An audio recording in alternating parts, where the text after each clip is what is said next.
Councillor McHugh's apologies. Some of you may well know that Councillor McHugh is actually on sick leave at the moment, and she's in a process of recovery, and we hope that she'll be back with us very, very soon. And I'm sure you'll join with me in wishing her very best wishes to be back with us very soon, as I think we do miss her, certainly miss her contributions, and I think we'll notice that today. However, I'm sure that others will do their best to compensate for that. On that, do we have any apologies? Any declarations of interest at this stage? No. To the minute of the previous meeting, and it's pages 3 to 11 on the papers, and it should be around that, those that are in the electronic version.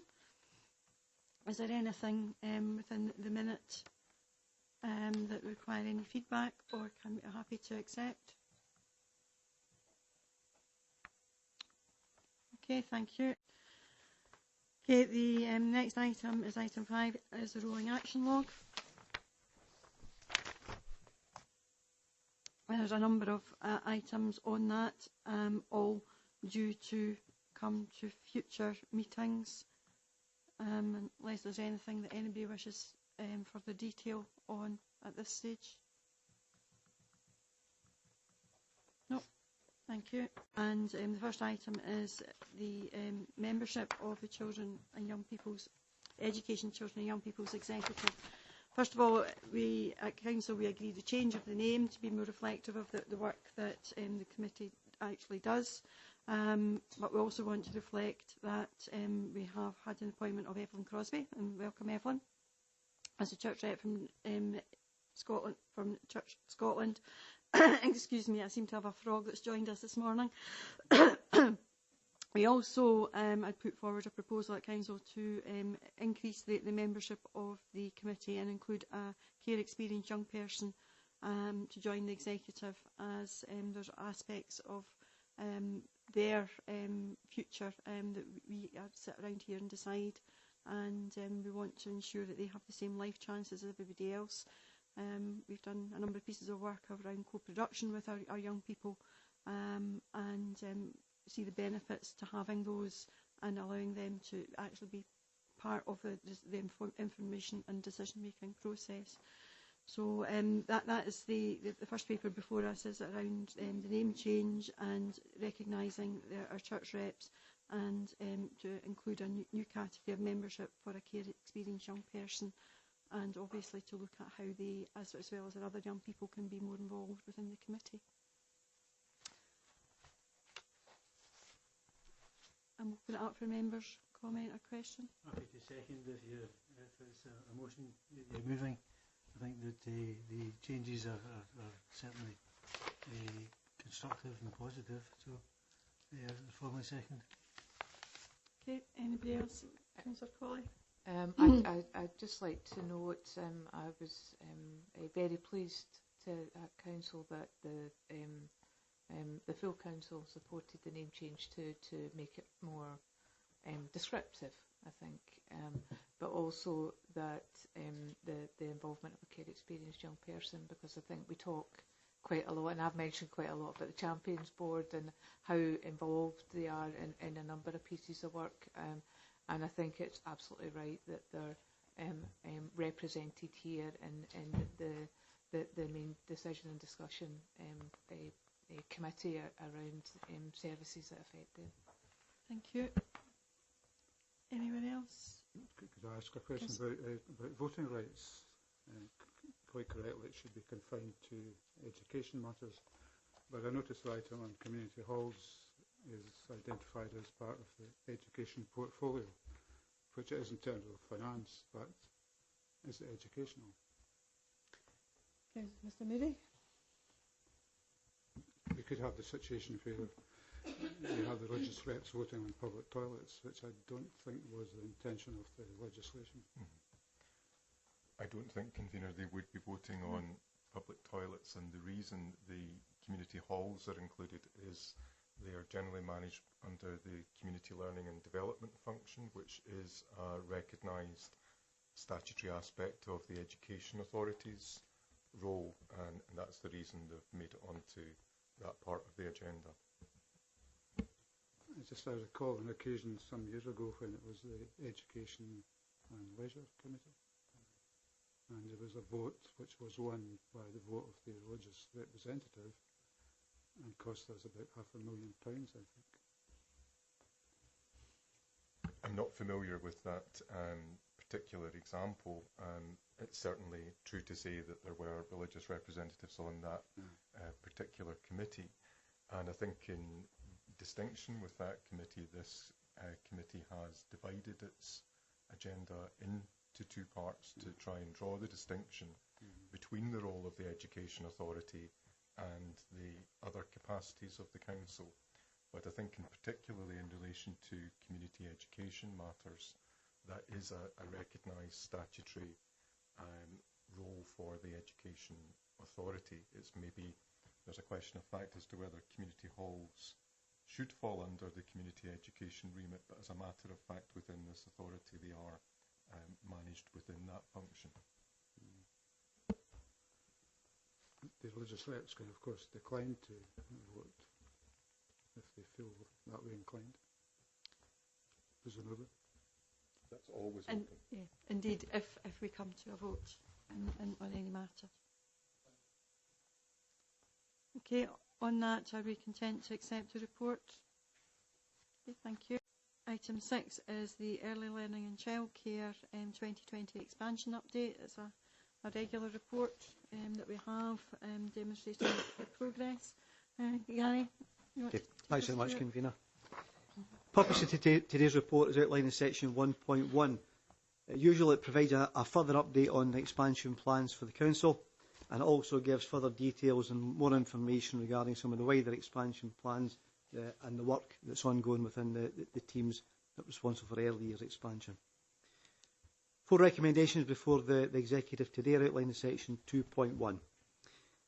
The way section 3, the background to the report, it summarises the various strands of what the officers have been working on since the last Executive meeting. Section 4 looks at the major projects. There's 8 significant areas of major work that are ongoing through the Council just now. The first area of work is the Hall Glen Early Years Centre. I'm very pleased that since the report was written, the contractor is now on site. The contract has been placed, and anyone that's passing the site will see quite a lot of activity taking place on site. The officers are working with the catering staff, catering services just now, to consider how to effectively the equipment and fit out arrangements for the kitchen. So that's the only part of that whole project that's outstanding, and that will be concluded before the end of June, and that will be available to fit out once the contractor's nearing the completion of it. But again, major work on site, which is pleasing to report. Canary Early Years Campus in Ward 4, again that's on site. We hope to get the handover of the establishment probably early July. That allows us time just to make sure that the fit out is complete, because operationally we need it active and in service from August of 2019. The Inchlear Amalgamated Site at Ward 4, the design plans are almost complete here. The details of the capacity that we're hoping the amalgamated site will show are outlined in section 413 for information. The capacity expansion in terms of the meeting the requirement for 1140 is linked to the statutory provision, but as members in the local area will know, that there will also be provision in the site for the non-statutory provision, which is for the babies and the 2-year-olds as well. So we're retaining that capacity that's in the system just now on that site. Next one is the Calendar Park Business Nursery in Ward 7. As I reported before, there was a certain amount of flood damage to the property. The flood damage has meant that we've had to slightly delay the start of the opening of that property to October of this year rather than what we planned to do in August. That gives us time to get the damage, the flood damage caused, get it repaired, and also to carry out the internal works over the summer. What we're also planning to do is effectively appoint a head of establishment early, and they'll be appointed in the summer. And that extra delay also allows them to take an active role in how they make the arrangements for taking the children in, and also how they view the use of the outdoor area. As I said before, we think this is going to be a centre of excellence for outdoor learning within the Falkirk area and indeed the wider area within Scotland. And it's given us that 2 or 3 months gives that the new appointee a chance to work with us to develop the plans for it. We will have to, as we said before, amend the emissions policy around that as well, and that's the work that we've agreed to do as officers over the summer. So when we get, after the recess, our report will come back that looks at the changes we want to make to emissions policy around access to outdoor learning. Woodburn Early Years Centre, the initial design plans have been produced. A few wee tweaks now will be finalised. What it does involve is the demolition of the existing nursery, and a new facility will be commissioned on site. The capacity that we're working to there's no loss of capacity on site, and the added value is that certainly there'll be improvements to the external play area. What we are working on just now is the temporary decant arrangements that will have to be put in place, probably around Queen Street Nursery, to allow us to do that work on site. But again, there's with major expansion, we always have to do that. However, it does retain the provision on site, and the design plans, for those who were here at the members' briefing, there was an early viewing of that, and it looks quite an exciting project, and one I think everyone will be proud to have once it comes up and running. Victoria Primary School, that's on track. The work will be done over the summer, the increased capacity, slight increase in capacity there, some work to the outdoor area, and the new facility, I'm very pleased, will be delivering the 1,140 hours from August of this year after the summer. Kinglass Social Work Office, I certainly can confirm now that all the challenges that have been raised through the public consultation we had and through the comments that the executive made have been addressed in the current design plans. There will be a separate entrance for the nursery and a new cloakroom area created. There will be direct access for children to external play areas. The external play area will also include a decked area with a canopy, and we're doing end-to-end alterations to capacity for it as shown in the paper, and there will be a designated parental drop-off. We've looked at the car parking, there's sufficient car parking on site, subject to a tweak and a marking area to designate parental drop-off. So we're quite confident that all the challenges that we had, and the questions quite rightly were put forward to challenges, that's why we're here, have been addressed in the current design plans. The area we're working on just now is looking at the provision within Carn and the Carn Shore area.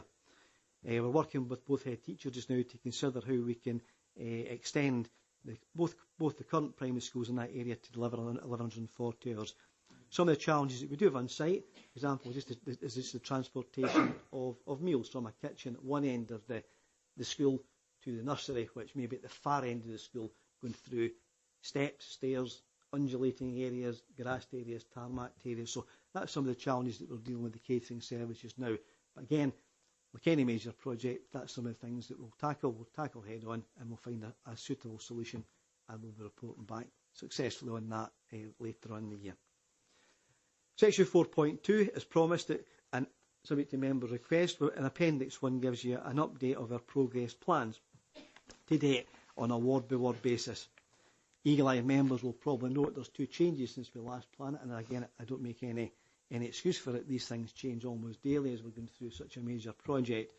Effectively, Bantaskin has been accelerated to August of 2019, and the project at Wollaston has been delayed slightly to January of 2020. That's the 2 changes that are included in those plans from the previous plans that were submitted.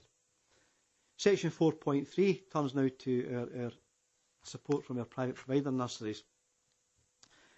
Following agreement that we had with the then Education Exec back in March, the transitional funding support has been provided to all 13 of our partner providers, and have thankfully got it, and they're working on these plans just now with it. We'll be supporting them through that work, and we'll be getting feedback from it after the summer.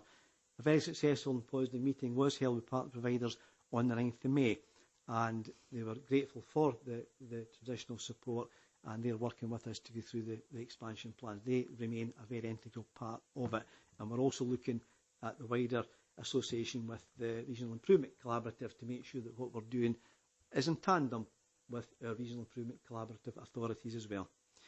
The Scottish Government also circulated a questionnaire for all local authorities to support in terms of highlighting some of the support offered to private funded partner nurseries as well, and that's been completed and sent in. Obviously, if there's any national decision made on that or any national feedback, we'll bring it back to this executive to note as well. Section 4.4, very, very pleased to note this one.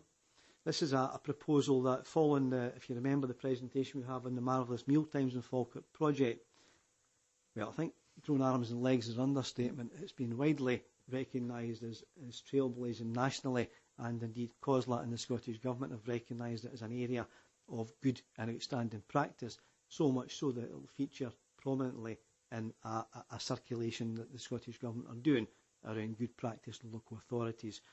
So because of that, what we're planning to do is we're proposing that we'll be rolling out that method across all our early years establishments in due course where it's possible to do so. Again, where possible to do so just simply recognises that our intention is to do it across every establishment, but some establishments will prove it slightly more challenging than others, as indeed would be the case with any major expansion project. So one of the key proposals today is that we ask permission to do that and roll it out to all our establishments. And I think when you see some of the work that's going on, it is absolutely fantastic within our settings. And our wee people, I'll say it again, our wee people will be gaining the benefit from that going forward. Section 4.5 and 4.6 are very much aligned to our workforce recruitment and development areas. Section 4.5 confirms that in April we appointed 39 early years staff to bring forward 1140 within those establishments that are starting in April. Modern apprentices have been featured fairly heavily in some of the discussions we've had. I'm very pleased to say that the approach that we've taken to the recruitment of modern apprentices has really positively contributed to that success in bringing in staff to it. We're very successful, and as mentioned in section 4.5, not only were we successful in appointing 39 early year staff, the quality of the staff that we got in the recruitment process was so good that it met the quality criteria that a number of those staff that were interviewed have already been rolled forward, and they'll be included in our recruitment for August.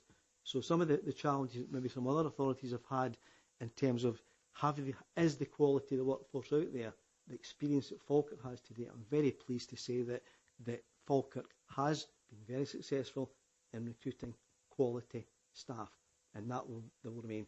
Quality is the key word, but so far so good. We're not resting on laurels, but certainly the good experiences we've had will be rolled forward into the August recruitment campaign, which is underway just now.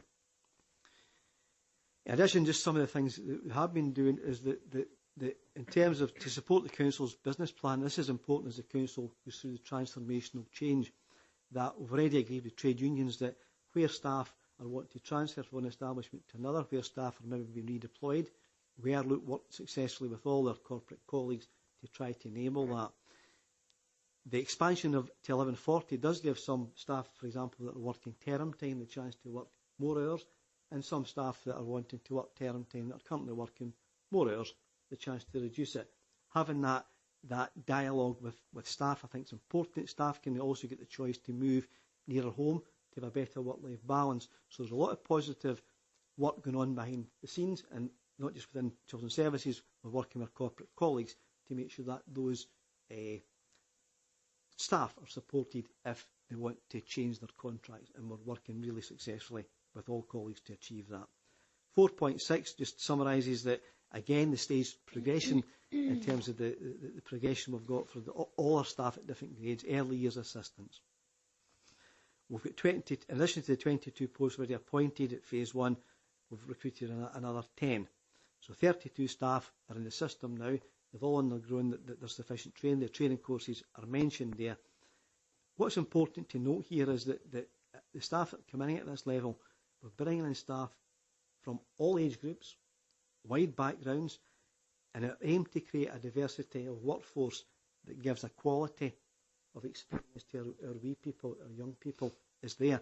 So we're very pleased to say that the staff are really coming forward from that, and having that diversity of workforce is very important, and we're seeing that coming through because of that stage progression that we've now got within the structures within early years, and I'm delighted to say that's been a major success from us, and some other councils are looking at us to see how we've done it, which is really pleasing as well. In terms of 4.7, we mentioned at the last meeting that the Scottish Government had given us £124,000 really to fund projects between now and the start of the project, which is August of 2020. What you'll see there is 3 posts. The 3 posts are key to what I said earlier on. In this process, what's critical is workforce development and bringing staff in and making sure they're trained up, making sure we've got the training plans to bring through staff and make sure they're trained up to be quality staff. So the 3 posts there are all geared around having that support to it, because the one thing we've learned in the process is you need quality staff to deliver the goods, and that's what we've tried to do. So the £124,000 has all been focused on getting a support team to enable us to go through the challenges of recruiting and training, and also, more importantly, retention of staff and creating that diversity of workforce. So that's where the money is going to go between now and the start of the project. Section 4.8, I'm very pleased to say that we did, as we said, we did a briefing session for members. It was very well attended, actually, and I think a number of you that were here hopefully got the benefit of it, and they saw some of the work, the plans and design plans in place. We found it very successful. Lots of good questions, as you would expect, lots of good challenging questions, as you would expect also. So I think we'll probably look and do a further briefing session after the recess as well, just to update members. There was 13 attended, and I think that was quite successful. Not just that, what we're doing is quite innovative as well. We're doing a week-long drop-in session. Now again, as I said, these things change daily. I can tell you that the week-long drop-in session starts next week, and it's going to be in Callender Square Centre. The purpose of this is 2 things. It's to effectively get parents in that are confused about it, and to explain to them what we're doing on a ward-by-ward basis, to explain the models and to explain the flexibility choice that they've got. But notwithstanding that, to go back to the workforce development, it's to get people in that maybe want careers in early years. To bring those people in, to talk to us, to get them on the list, so when job opportunities come up, we can contact them. So it's a 2-pronged approach. 1, to provide information to parents and families, and 2 is to have that early dialogue with people who are maybe wanting to diverse and come into early years. And I think we've never done this before, so I don't quite know how it's going to work, but we're quite excited about having the challenge to do it. So we'll be reporting back hopefully in September to say it was a success. Karen's and our team's done a really good job in creating that, and only this week we've just confirmed that we've got a unit in the centre for nothing. So I think the Wi-Fi has got to be sorted out, and that's the only thing right now. We're green for go. I mentioned earlier on 4.9 that over the summer we will be reviewing the current emissions policy. It's really just to look at how our young people, wee people, access outdoor learning, and to create some catchment areas for any new establishments, and also to set some governance arrangements around the flexibility and the extent of parental choice that we have. So again, that will come back to this executive for it. Over the page, in terms of the section 6, is the implications. 2 things there. The financial part is the capital funding. As we said earlier on, that there's a carry forward from the funds that we had available up to 31st of March 2019, end of the last financial year. We always said we expected a carry forward because we always said that the major projects will spend in 1920. So I'll update the executive as we go through 1920 with the spend. Very pleased to say that in terms of 6.2, the revenue funding, and these figures were provided by finance, not me, I'd have to say, before MD asks any questions. The resources we had were 2.1 million, and we spent 2.1 million, so there is no carry forward. We spent what we've got, and we hope to continue to do that. Again, it's not just our effort. We rely very heavily on colleagues for development services and finance services to make sure that we've got financial governance in place to make sure that we spend the resources wisely and we don't overspend what we've got. The legal position is no different from the last time, and neither is the risk position set out in section 6.4. The qualities position, again, we stress that where possible, we've always tried to prioritise areas of deprivation, and we do that, and we would maintain that going forward with the project. In conclusion, I hope members will see that there's hugely positive and significant work that's taking place. There's a massive amount of task and challenge ahead, but with the teams that we've got, we feel confident and well placed to do that.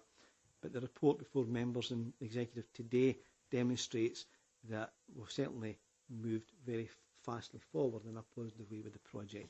Turning now to the recommendations before the Executive today in Section 2. 4 recommendations is to note the overall content of the report, to agree the rollout of the Marvellous Mealtimes and Falkirk project, to agree the proposals contained vis-à-vis the funding bid that was submitted for the realising change funding in Section 4.7, and to note the updated financial position of the Airdrie's expansion project. Thank you.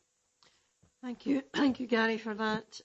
I think we want to just recognise our thanks to the 2 staff members that came along the last time and did the presentation of the Marvellous Mealtimes in Falkirk, and the fact that it has been significantly recognised within government, and look forward to seeing that certainly rolled out. I think that the paper reflects the expanse of the work that's ongoing within the early years, and I think there's a tremendous amount of effort being put in by staff to deliver this, but also a tremendous amount of enthusiasm by the staff in taking this forward. Councillor Alexander?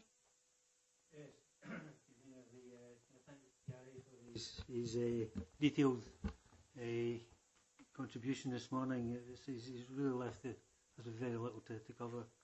Other than to re-emphasise the fact that this is the biggest investment there's ever been in education, particularly for when we look at the national picture.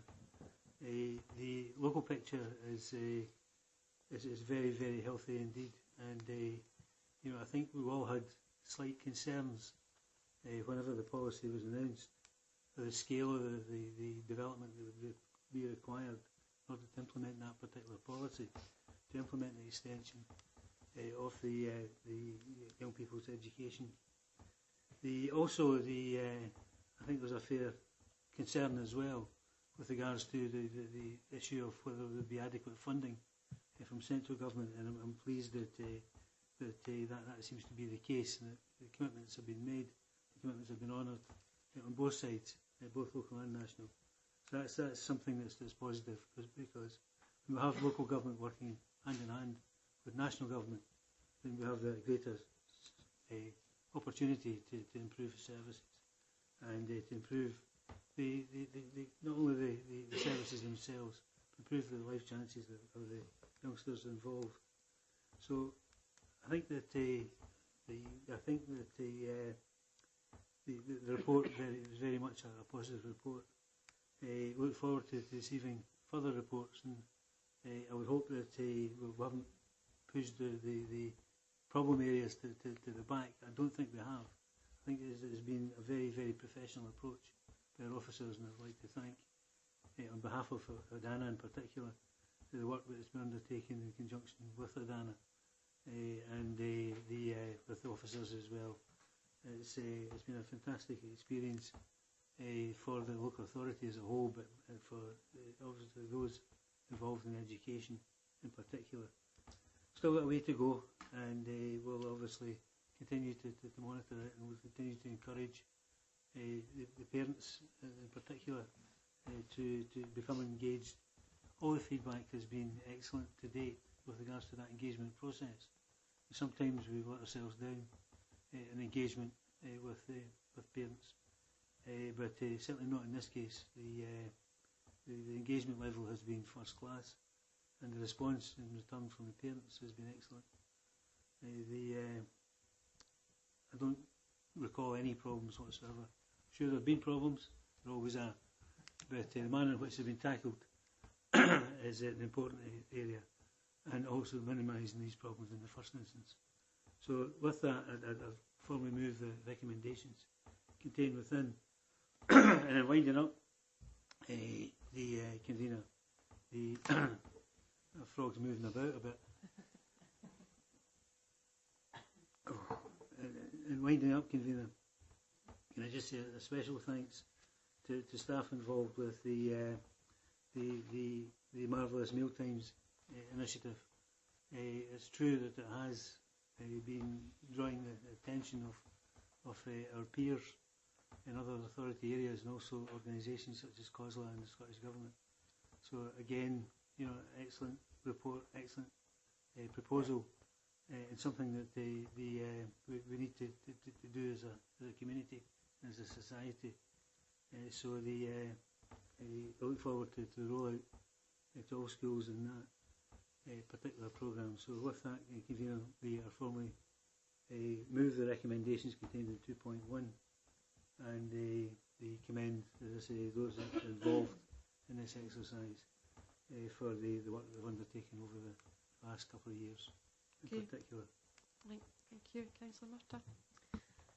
Absolutely, I'd echo both the convener and Councillor Alexander in saying it's very clear the level of constant work and adaptation that has to go into those plans that are constantly evolving, and the consultation both with elected members and our role in getting those messages out to parents, but in the way that the department has engaged with parents and understanding that this is a long process. We see these updates coming to Education Executive and you know it's in early stages of our rollout, and for parents to understand that this is not whatever they're coming to in each part of the ward as it rolled out. It's not the final picture, and that it's good to see in the appendices the model and the breakdown per ward and an explanation of the models that we can go out and continue to have those conversations, because it's very much that evolving picture.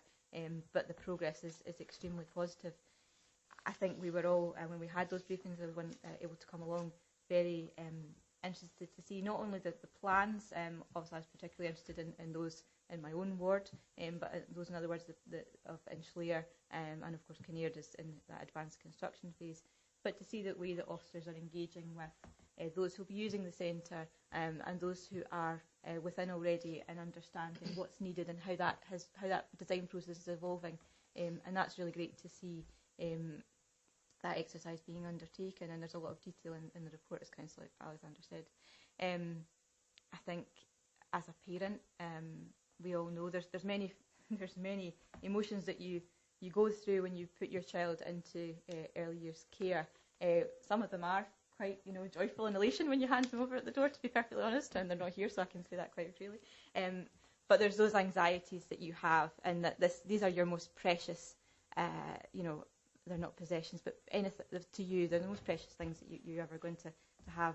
You're giving over your children at a very young and vulnerable stage, and you go through many anxieties, and those quite often are allayed in the first instance by your excellent staff. I know that I still remember my nursery teachers and my children, certainly, of all those staff who have an impact through their lives, that caring, nurturing and loving role that our early years practitioners give to our children. That is what gives parents the confidence, and it's great to see the way that, as you've explained, the dialogue with staff to make sure that they are getting the best fit for them in their practice, and that emphasis on that is so important. I know as a child of an early years practitioner myself, when my mother used to sit around the table and talk about her children, me and my brother would be sitting and looking at each other thinking, are we not her children? But that's the level of an early years practitioner, and certainly in Councillor McHugh, who I think they all do feel the absence of, knowing her passion when she, as an early years practitioner and her many years of experience, talks about the children that she's looked after in her professional experience. I can see that directly in these plans and in the consultation dialogue, so it's great to pay tribute to her and the hard work that she's done also. Again, I think the marvellous meal times, it's one of those things where, as a parent, you absolutely worry about so many things, but just the challenge of having them sit down and how they're going to cope with eating. We spoke a lot about that in the last committee, but it's wonderful to see that recognition from COSLA and Scottish Government, and that our professionals, and that the breadth of different types of professionals that we have in early years and those opportunities is being recognised. It's just one of those great positive things that are within this report. So I think it's very much, as a committee, to thank the hard work of the department, and note that there are obviously challenges, and that we'll continue to engage with our parents and fulfil our role as elected members in getting that out, but certainly happy to second the report. Thank you, Councillor Murtagh. Councillor Patrick. Thank you, Convener. I certainly will be brief. Could I just like to say thanks, Gary, very much indeed for today's explanation and taking us again through the report, and perhaps to take the opportunity for thanking him very much indeed for the briefing meeting, which was, I think, well attended and really well appreciated, and the offer that you make for a repeat of this, or an expansion of this, I trust, will be more than welcome. Thank you. On one item to do with the capital expenditure in the report, and perhaps highlighting particularly on 4.3, where it talks about implementation of the 1140 hours within the private provider nurseries. Could you tell me how do you meet the issues which undoubtedly will be in place to meet the capital responsibilities and which will be on these private nurseries to update themselves to the required 1140 hours as proposed in the report?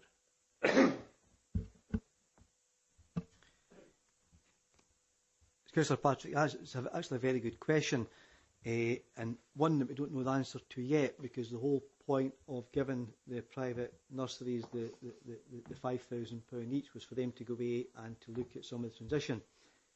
What we can say is that the private nurseries, we currently contract with private nurseries of 13 to about 276 places, but the private nurseries are registered for more places than that, so within their own establishment there is the capacity to extend anyway, so we're not in contract with them to the full nature of the capacity that they have.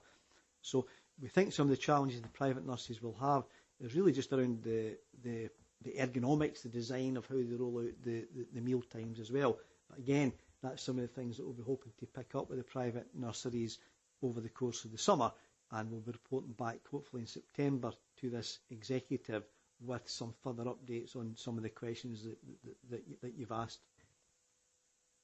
So we're hopeful certainly that the £5,000 will go some way in alleviating that, but it may be that they may come back with some other challenges which we'll work with them. So again, I hope to bring a report back in September that will address those issues and look back on some of the lessons learned over the summer.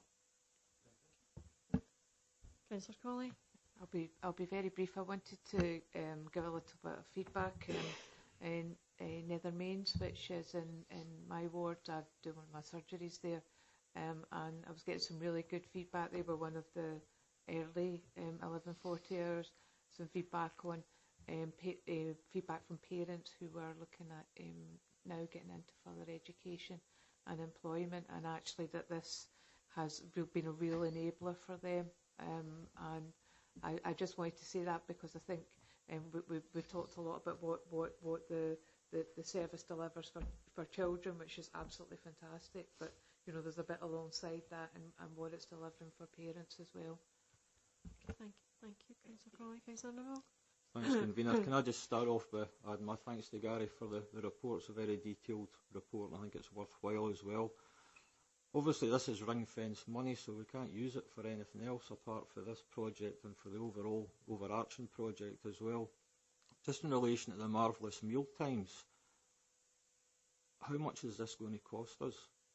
And what will the meals actually entail? Are they going to get a hot meal, or how's that going to work out? Okay, again, Councillor Nimmo raises a really good question. Don't know all answers to it, but I'll give you what we know so far. Is that we hope that Mavis Meal Times, it's a three-part provision of meals. That bear in mind that some children can now be in earlier settings for up to 10 hours. So we've got to do three things. We've got to make sure that there's a pick and mix available for children throughout the day.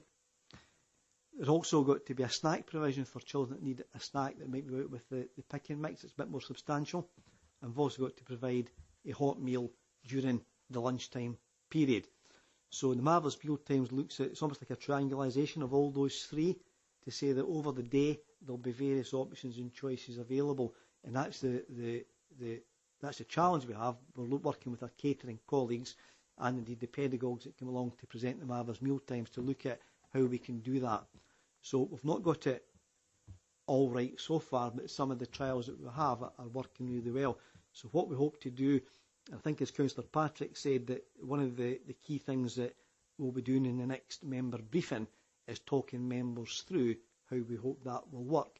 So if you give us over the summer to get the thinking caps on and look at it to get it aligned, again when we come back after the recess, we hope to have a fuller answer to the question. The second part of your question was around the financing of it. We're quite comfortable that within the financial envelope we have, we'll find solutions to make sure that the Marvellous Mealtimes can be rolled out within the financial envelope we've got in terms of revenue funding. We already had an element in capital funding set aside. Circa, I think it was about £1.5 million that were directly attributable to kitchen fit-out, kitchen equipment as well. So that we were quite lucky that we had already identified that money which can be used to support the Marvellous Mealtime. So I think if you allow us the summer to think about it further, we'll come back with some solutions again. We don't know the answers, but we're quite confident that we'll come up with answers to suit everybody. I think that'll be one of the things that we do the next briefing we'll focus on as well. As part of that, Gary, can I ask that you come back with a cost as well, of what the project's actually going to cost? I'll make sure when the next financial update we put an indicative value in that, yes. Okay, right, Councillor Bissett. Thanks, Convener. I would also like to add my congratulations to Gary and his team. I think they're doing a wonderful job, a very difficult job. And thanks to your always good quality reports, Gary, plenty of information in them. I'm pleased to see in my ward that the Woodburn Nursery is getting the bulldozer. That's long overdue. And Queen Street being amalgamated, so that would free up that Victoria Primary School site to be sold off. I'd just like to ask a couple of questions around what's actually being taught at the early learning centres, and one of the questions I'd like to ask is the learning for the wee people, is the learning for the wee people centred, and would you anticipate there'd be a knock-on effect in closing the attainment gap? And will any ongoing revenue costs still be funded by the Scottish Government? And just on the Kingalas social work one, would it be possible maybe to put a separate entrance in to prevent congestion, so there'd be two entrances? Because there might be I might anticipate there might be. Okay. Thank you. Before I pass you with my colleague, Mr Mackay, for the curriculum answer, just to say I think it's important, I think you've raised a very important thing, that what we're trying to do here isn't just about our asset development. A lot of what we're doing is linked to the strategic property review, and one of the strategic property review elements is to reduce the number of assets we've got and make sure that those that we're left with are of a quality standard. And the two things that you mentioned there, the Kingalas project came out through direct involvement with the SPR, and also we recognise that the solution at the Woodburn site is conducive to allow us to free up the Queen Street site, which helps support the SPR, helps support the council. I think you've hit the nail on the head, that it provides the council with an asset on that site near the retail park to consider it for further use. So with that, and just to confirm that the Kingalas, one of the things in the plans is a separate entrance for the children, and it'll be to the rear, almost over towards the St Mary's Primary School entrance, away from the normal entrance, almost diametrically opposite the current entrance, and that'll be in the plans as well. So I'll hand you across to David to talk about the curriculum question. Thank you very much. The simple answer is, we hope, is yes, but obviously we're at very early stages in terms of the work that's been done. Obviously Curriculum for Excellence provides the opportunity for early level, and our colleagues are obviously working very carefully with that plan and process in terms of engaging our young people in the learning opportunities appropriate to their learning, and encouraging free play and engagement with colleagues in these settings.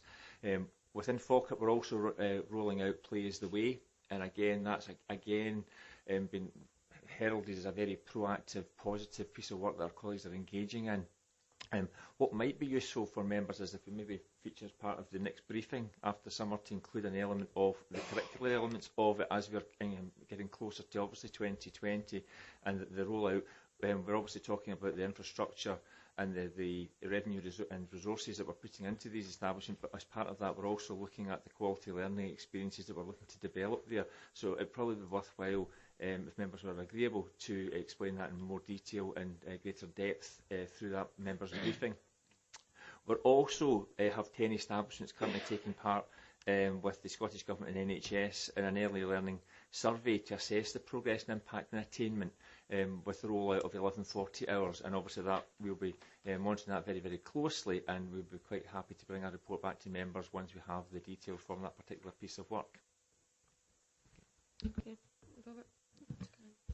Just the final bit of your question was about ongoing funding. It would be my understanding that what would happen is, as has happened before with significant changes, is that the Scottish Government provides a specific grant that is ring-fenced. Once we get to 2021, 2022, I think it's perfectly conceivable that what will happen is that the specific grant will stop and it will be mainlined into council budgeting. But I expect that the specific grant that we've got at the moment will continue till at least a year after the full implementation date. Okay, thanks, Councillor Reid. At the risk of being monotonous, I'd like to congratulate Gary and his team as well. The briefing in particular was very good. It was a big subject, but it was very concisely and precisely presented by yourself and Karen. There's mention of where possible deprivation is taken into account in terms of priority. Have there been any occasions where that's not been possible and something that should have been done has not yet been done? I suppose there's two parts to the question. There's nothing that's jumping out that shouldn't have been done, that should be done, that's not been done. I think we've also taken the opportunity to probably accelerate projects that maybe not been areas of deprivation, where there's an opportunity to do things quicker than we would normally expect. I think it's right to do that. The more we can get into the system, it allows us, the resources can focus on some of the other priority areas. So it's probably a hybrid of both. But I think we've been quite successful in developing that hybrid. But the focus certainly is on where there's certain areas of deprivation. We've tried to focus on it. However, the problem is sometimes the work in areas of deprivation, the lead-in time and the design time takes longer. But certainly, as officers, we've been trying to tackle them first. They might not be coming in to the implementation first, but they've been first at the stage of the development and design stage. So we've got to recognise that every project, every asset is different, and that's some of the challenges that we've had throughout this project. But as officers, we've put first those areas of deprivation. Yeah, I can tell it's uppermost in your minds, which is... I understand from the briefing that the team was in the one place, physically, from the various disciplines. I'm based at Sealock House along with the admissions team and the support team for the two staff that were brought in to support the expansion. However, as Gary said earlier, we do work really closely with our development colleagues in Abbotsford House and our finance colleagues here. So we very regularly get together, but the core team are based all together in Sealock House. But you have a cross-cutting with the other services, which is, I think... You can just say that I think that's been, certainly from my point of view, a success, because it's a one point of entry. So when parents phone up, all the people in the team can hear the conversation. They're not being passed down the room. They're within a fairly tight team. It's a very tight corner, but they're all there together. So I think the message, I think it was touched on earlier on by one of the councillors, that they're getting a consistent message and people are learning from being in close proximity with others when the calls come in. I think it's something that's featuring in the transformational plan, and it's good to see an example of it. A final point, something you'll be fed up hearing: parking. There were particular problems when the St Andrew's School got a nursery on the same site. It's happening at Hall Glen on the same site. Hall Glen in the morning is dangerous. I take it in your plans you'll be thinking of admission times in particular. Hall Glen will be open 8 till 6, so there's a flexible opportunity for parents to drop off. We're hoping there's not that bottleneck at 9 till 3. However, as part of the design, it's got a separate entrance and it's a separate drop-off and car park zone, so it's not... we've moved it away from the main entrance of Hall Glen Primary School, and it's at the other end of the T-junction, if you like. I was only using Hall Glen as an example. I was thinking of every school where the nursery will be on the same site. Yeah. when we're working with our development colleagues, we are looking at that and liaising with the head teacher in terms of what barriers they have or what issues they have in terms of parking. Every school is different, but everybody seems to have a parking issue. So we are talking to our development colleagues and head teachers when we are planning to go ahead. So Bonnybridge, for example, is getting additional car parking when we move that to a centre, and that work will be done over the summer. Thank you. Okay. Sorry, one last question. Risk of reputation. Excellent presentation last week, Gary. One of the other big challenges in delivering the 1140, apart from the physical buildings and space, is obviously the staff, the early learning officers in particular, who understandably are probably in short supply. I think there has been some evidence from other local authorities, not from this one, that recruitment of staff into the local authority nurseries is perhaps at some times been at the detriment to the private sector, because clearly that it already employs a number. Have we any idea around whether there has been leakage of staff from the private sector into the local authority sector as part of the recruitment process? Not so much at the moment, because in the last two batches of recruitment we have been focusing on our recruitment of our modern apprentices. So when they are qualified with ourselves, then we're moving them into a permanent post for ourselves. We have discussed that with private partners, and we don't go out to advert for jobs on My Job Scotland until we've looked at transfer options for our current staff and recruitment of our modern apprentices or our qualified early learning and childcare assistants. So we do try and recruit in-house before we go out to a national advert. Appreciate that reassurance. Thank you. Okay, with that, we're happy to approve the report, and that there'll be a further briefing in September with a wee bit more detail on the areas discussed. Okay. Move on to our framework for staged intervention. David. Thank you, Convener. This report sets out the revised framework for staged intervention within the Education Division, and it seeks members' approval to adopt the revised guidance. The framework seeks to refresh the existing guidance and bring it up to date in terms of the most recent developments, both nationally and locally. Section 4 outlines some of the considerations. The revised document brings it in line with the Getting It Right for Every Child and the current Children and Young People's Act 2004, and also the and the Additional Support for Learning Act 2004, amended in 2009, and other national guidance. And Appendix 1 takes us through that more thoroughly.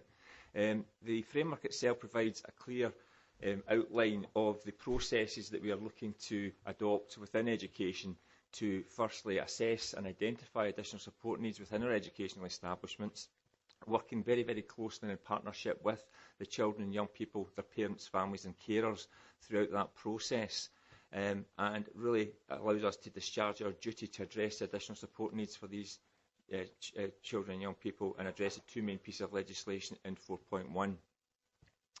The process itself explains through the various stages from universal, which is supports available to all of our children and young people in all of our educational establishments, which would just really be common everyday classroom practice that the classroom teachers and support staff would be engaging in, through stage 1, which itself would not be deemed to have additional support needs, but would be looking for a young person or a child that's getting just some minor support within the class to allow them to access their learning. Then through stages 2, 3 and 4, where the young person would be deemed to have additional support needs and require targeted support.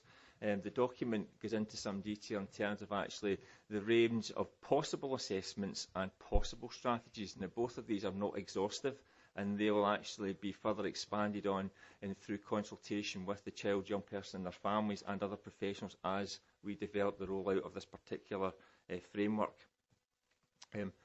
The document itself then goes on to explain in some detail in terms of actually the supports in 4.7 that we will be providing in relation to our looked after children and young people, that's our care experienced children, and how we deem their support needs to be met through this particular framework as well. The guidance will be lodged and held on our practitioner pages, which is getting it right for every child, practitioner pages, and it will be a dynamic document, and as the service grows and develops over the coming months and years, we will be updating the various sections in the appendices to reflect that, so that it's a live document and responsive to the needs of our colleagues working in schools. The document itself will also be supplemented and supported in 4.9 details through a comprehensive package of training and support. So that's training and support not only to classroom practitioners, to support staff and senior leaders within our schools, but also to the parents of the children and young people themselves as well, to ensure that they're fully aware of the content of staged intervention and how best they can use that to effect support for their young person in school. That's commonly undertaken through our schools through a team around the child meeting, where a range of appropriate professionals and colleagues will come round with the agreement of the family. And I think it's important that that's highlighted, that the family is fully informed in the process about which members of the school will be present at the meeting, and if any other professionals are likely to join the meeting and for what purpose. So they are informed at all stages, and also they are required to give their permission to share any relevant information with those individuals and agencies in the support of their child. We have some very strong positive examples of how these team around the child meetings have worked effectively within our schools, and we'll be looking to use those as best practice as we progress the training opportunities for our school colleagues and our parents as we go forward. Section 6 details the implications. In terms of the financial implications, training costs have been built in through the existing professional development programme for the coming years, and have been in negotiation with colleagues in relation to that. Resources, we're not foreseeing any, and legal, and none other than the compliance with the current legislation. In terms of equalities, we see that it's obviously going to have a positive impact, and hopefully targeting those children most in need, and ensure that our most vulnerable children get the right support at the right time and at the earliest possible opportunity, both in the time of their need and in their age and stage, in order to ensure that we provide adequate support at the earliest possible time of their educational journey, and hopefully mitigate then future challenges that they may then have. So I would then ask that the recommendation is that members are asked to agree that we adopt the revised staged intervention framework, and I'm happy to answer any questions. Thank you, David. It's my understanding that we've not actually changed the policy, it's just a bringing together of the two aspects. It is, and it's revising the terminology to bring it up to date. So in terms of actually staged intervention, the process is the same as previously. The number of stages that we've had reflects that which we previously had. The main differences are the terminology and the range of assessments and tools available to colleagues in order to identify and assess and support children and young people. And also I should have mentioned the fact that we've then included a range of case studies to try and exemplify how this could be brought into reality within a school. And it's not all about escalating through the stages, moving from universal through to stage 4, but equally when needs are being met, that the children and young people can move back down the stages as they are able to access the learning more independently and require less support. Okay, thank you. Councillor Alexander? Yes,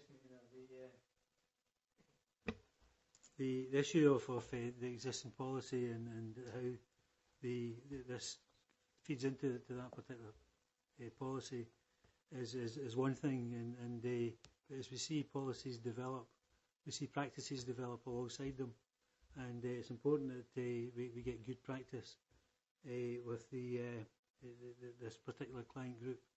It's a very vulnerable group, not just in terms of children themselves, but also parents.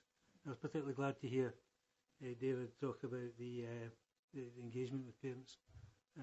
The whole issue of engagement, it can be very intimidating for a parent to be at a child around the table, professionals around the table meeting where you have 5 or 6 different professionals, all obviously with an interest in that child's education and that child's care.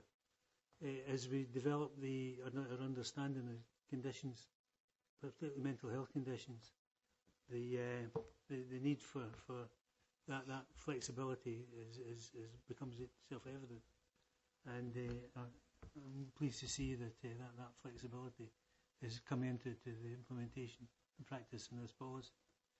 It's a very, very difficult area for educationalists and social workers working together as part of a joint approach, and the whole document itself is geared towards the child in particular. But as I say, I'm pleased to see the movement towards recognising the role of parents, recognising the issue of parents. I have a particular question to ask, and that's in relation to the involvement of CAMHS and in the process, and if there is any update with regards to the issues that have arisen in the past with CAMHS. Thank you very much, Councillor. It is a difficult area, as you're aware of, in terms of the demands that are currently being placed on the Child and Adolescent Mental Health Service across the country. And again, it's the increase in requests for support from them. What we are seeking to do is work with their schools, families and young people to look at early identification, and colleagues from the NHS to look at alternative approaches at the earlier stages, stage 1 and 2, to ensure that those children that in the greatest need are signposted swiftly to CAMHS, and those children who may have other factors that are impacting on their kind of day-to-day mental health that can be supported more locally are not then necessarily being potentially inappropriately referred to CAMHS, and we get into the cycle of then CAMHS discharging, and then that creating a higher level of tension within the family. So it's making sure that we are providing the adequate support and training to our colleagues to ensure that they are aware of the range of supports, to have those discussions with families to make sure that the young people are signposted, and by doing so we should be able to take some of the pressure off the Child and Adolescent Mental Health Service to allow them to meet the needs of the more challenging needs that are around for our young people. But I do recognise that there is a challenge at the moment about the pressures on CAMHS, and I know that we're working with them to seek positive ways forward. I'm particularly pleased about that, because the issue is one that there's an ongoing learning curve that we're all involved in, but particularly obviously those involved in the education delivery at the front line, and having that policy there, having that clarity there, is important for all that's involved in the care of children with challenging issues relating to their general health, particularly mental health. So I'm pleased with that, and with that I'd formally move the recommendations contained within the report, and the adoption of the paper therein. Okay, thank you, Councillor Colley. Well, obviously I want to second the recommendations, but I think I just wanted to see how helpful that document is, and how it's really, it explains very clearly how stage intervention works, and I think will be something that's really helpful to parents, where coordinated support plans fit in, where Team Around the Child fits in. I think I would echo what Councillor Alexander says, and said in terms of being very pleased to hear the amount of work that's going to that is already, but will be going into to communicate this with parents, and also the fact that support will not necessarily be something that's it doesn't always have to go up the way. You know, sometimes the support that's put in place is the right support at the right time, and I think that's the thing, getting the right support at the right time at the earliest point. I just want to say thank you for the report, and formally second. Thank you. Councillor Flynn? Yeah, thank you, Convener. It was a straightforward question, or a couple of questions. The first one really is, as this is a variation, obviously, of a scheme or a system that's already currently in action, what evidence have you got that it's actually working, you know, in terms of numbers? Because if the theory is right, the earlier you intervene in any situation, you should reduce the numbers at the more complicated cases. So I just wonder if you've got facts, figures, evidence that perhaps I could have a copy of. We do. Each school obviously tracks and monitors each young person's journey through the processes, and we then centrally then collate the information in terms of the referrals that we then get through the pupil change panels, which is the process whereby a school from the team around the child can then make a referral for enhanced support if required, and that's the mechanism for the children and young people then to access our specialist provision, whether it's enhanced provision, whether it's the special provision in the wings at either Madison or Kinnaird. It could be accessing the Inclusion and Wellbeing Service, or Karen Grange, or Windsor Park School. So we have evidence and information relating to the various referrals associated with these establishments, and I'm happy to provide that to you. So you have evidence that shows, a tracking that things are improving for the individual pupils, and also the number of pupils that are coming into the more complicated situations? We do, and obviously the challenge within ASN is the fact that the circumstances around each individual child can change. So we've got evidence that the situation has improved, but equally it then can sometimes then become challenging again for other factors that arise. So we've got evidence of obviously young people moving up and down throughout their experience within education, and that's true nationally. And equally, we've got evidence of young people moving to a high level of support and actually then moving out of the system as well as those children with more severe and complex needs who will stay at stage 4 and be at stage 4 for the duration of their time within education and require significant supports beyond school. But I'm happy to pull that information together. Thank you for that. Okay. Sorry, Councillor Reid. I was wondering about cases where there is parental denial as to the needs of the children. I suppose that can happen, certainly initially in some cases. It does, and again I think it's back to what we try to do is build positive relationships with their families and the carers, so that we can all go on a journey together. And yes, we do have occasions where there is disagreements, and that's just natural in terms of actually the perceived needs from the family and the perceived needs from the school sometimes can come into conflict. So we've got various mechanisms to try and address that. We've obviously got the team around the child meeting itself as a kind of first port of call for that, and if we're not able to resolve it there, then we can escalate through other opportunities, and we can then go to mediation, and we have external mediators that can come in and support those conversations and hopefully get to a point of agreement. Ultimately, if we can't agree, then the parents have and the carers have the right to take the council to tribunal, which we have had to go on occasion, but again the frequency is fairly low compared to some other councils around us. And again, I hope that's testament to the positive relationship that they do have with their families and children and young people, and that you actually try to minimise the points of disagreement. Okay, thank you. Councillor Patrick. Thank you, Convener. Just a question. I recognise that this is a process which is well in place, and I may say that the case notes attached to the report I think was indeed very helpful. Just one question, however, when I read the stages as placed in the report, I don't feel that the place of the parent, which I recognise Councillor Alexander particularly highlighted, I don't feel that the place of the parent is perhaps covered adequately. Could you just expand a little bit when we're coming into the areas of 3 and 4 particular for the support levels? How does the parent fit into the process?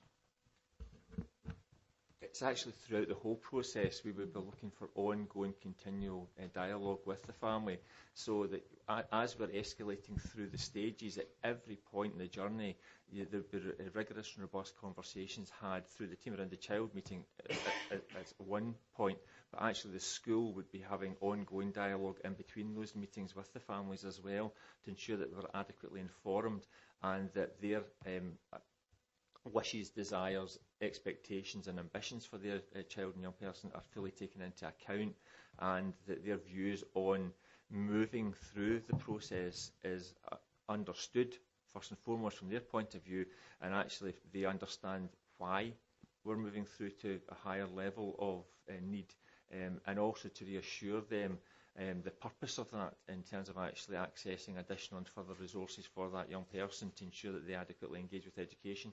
So really my view would be that if it's not clear in the documentation, we will have a look at that, but my expectation would be at all points of this the parents would be fully involved in those conversations, and there'd be ample opportunities at all stages for them to engage in ongoing open conversations regarding what it is that's happening to them, their family, and more importantly their child through here, to ensure that they are understand it first and foremost, and they're in agreement with it.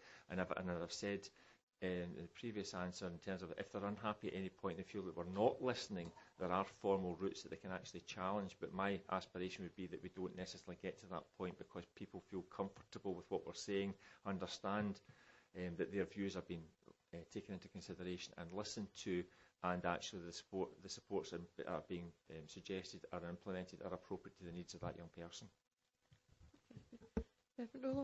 Thank you. I thank you for your report, and I'm pleased to hear the reassurances that have already been given in relation to the parents being consulted, and I think we've had some excellent questions around the table. One of the things I would just like to ask is the trend going upwards or levelling off or downwards in relation to the additional support needs? What is the trend? Is there a percentage? Do we have the capacity? What's the likely future costs and capacity likely to be as a council? I think I need to write a dissertation to answer that question. It's as you're very well aware, that it's a very complex landscape that we're operating in.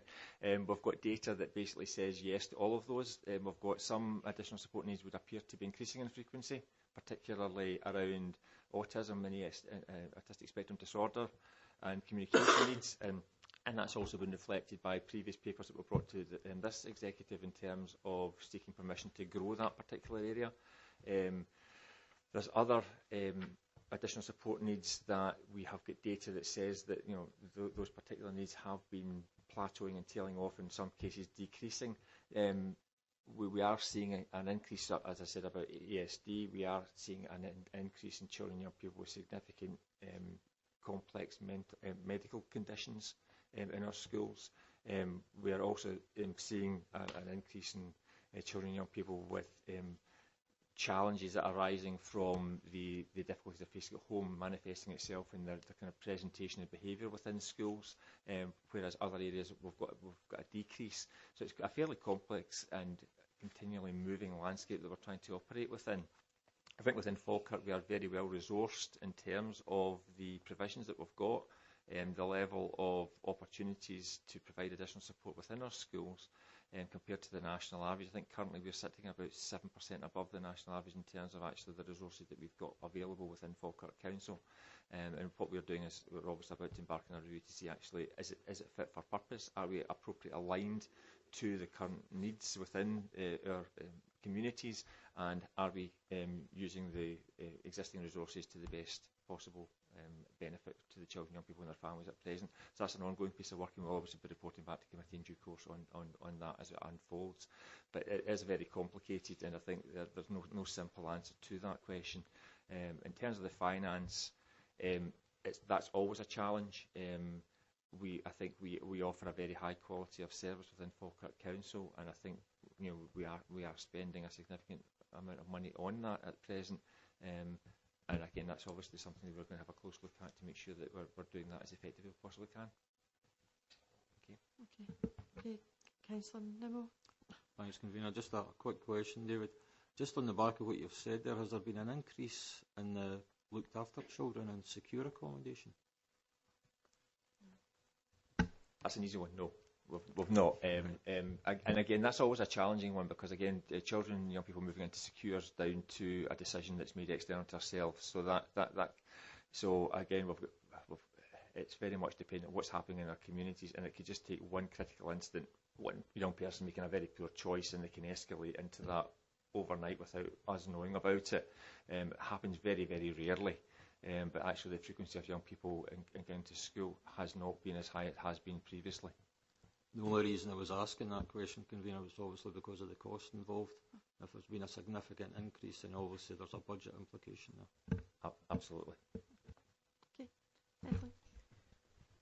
I hadn't intended to speak at the first meeting, but what I would like to know is, do you feel that the children in the mainstream are disturbed by the number of children who are getting these additional support needs, or, you know, that is a concern for many parents, that if a child with behavioural difficulties is in a classroom, that the others don't get the full education? Have you got any? I think in terms of obviously the kind of scale of additional support needs within our schools, I mean nationally the average is 23% of children would have some form of additional support for learning need within our schools. We have schools that could push almost 40 to 50% at any one time, depending on the transient needs that are arising for those children and young people. It is challenging, there's no getting away from that, but I do feel that through adequate training and support to the staff, both the teaching staff and the support staff within school, that the young people themselves can be effectively supported to minimise the impact that they have on others. And actually what I do find is that the children and young people themselves are very resilient and actually very supportive of one another. They're very understanding of needs, and broadly speaking will be working with us. It doesn't take away from the fact that on occasions things do cause difficulty, and the school and the central team work very closely with one another to ensure that adequate supports and provision are put in place to minimise any potential impact that has on the ongoing educational experience of all of our children and young people. Robert? Thanks, Convener. I was just wondering, we engage with the parents or carers of a child with additional support needs, but do we offer any support to the carer or parent, or refer them where they can get support? Yeah, we do have a range of supports on offer through the team around the child. Families and carers can access outside services, either from children and family social work. It can be through the family support services, or it can be through third sector organisations. And again, what we would look to do is identify the specific needs and concerns for the family, and look to either directly refer them to a particular support, or signpost them to other areas where they can get those supports. And again, I know my colleagues in schools, in particular class teachers, go above and beyond in terms of the support that they offer to the families in terms of that ongoing daily conversation, because sometimes it just needs someone to be listening as things evolve and are challenging for them. But equally we then can signpost them and refer them on as required. Okay, I think we've given this report some good challenge, and it's given a tremendous framework for going forward. And I think the fact that it is something that's quite clear and easy to use for parents, families, carers, etc., as well as a training for staff. So I'd be happy to accept the report. Thank you. Okay, move on to item 8. A report that I'm very pleased to see we're finally getting here, is in relation to cardiopulmonary resuscitation, CPR. We've not got any practical examples yet, but I think that we may do that at some point in the future. Okay, David, are you going to say? Yeah, thank you very much. The purpose of this report is to seek members' consideration of the rollout of the British Heart Foundation's cardiopulmonary resuscitation programme across Falkirk schools. This is an opportunity that has arisen from the work that's been happening from the British Heart Foundation. They've launched a programme, Nation of Lifesavers campaign. It's to ensure that the number of individuals nationally available that can intervene and support any of us that find themselves in the need of CPR support is increased, and they are seeking that, or we are seeking to introduce a programme that would provide an opportunity for every single young person in our secondary schools to have the opportunity to engage in CPR training over their time within the school itself. You may be aware of previous CPR programmes within school, like the Heart Start programme or first aid programmes that are being used. Now, these are probably comprehensive and involved programmes that require several lessons and quite a high level of engagement, which actually a large number of my schools are already engaged in and are being successful with. This programme is a programme where it's a fairly low level. It's an awareness raising. It's about an hour and a half's worth of input. The British Heart Foundation are providing all the resources, the equipment, etc., to provide to schools, and the trainers approach within the schools to enable the programme to be adopted and then be rolled out.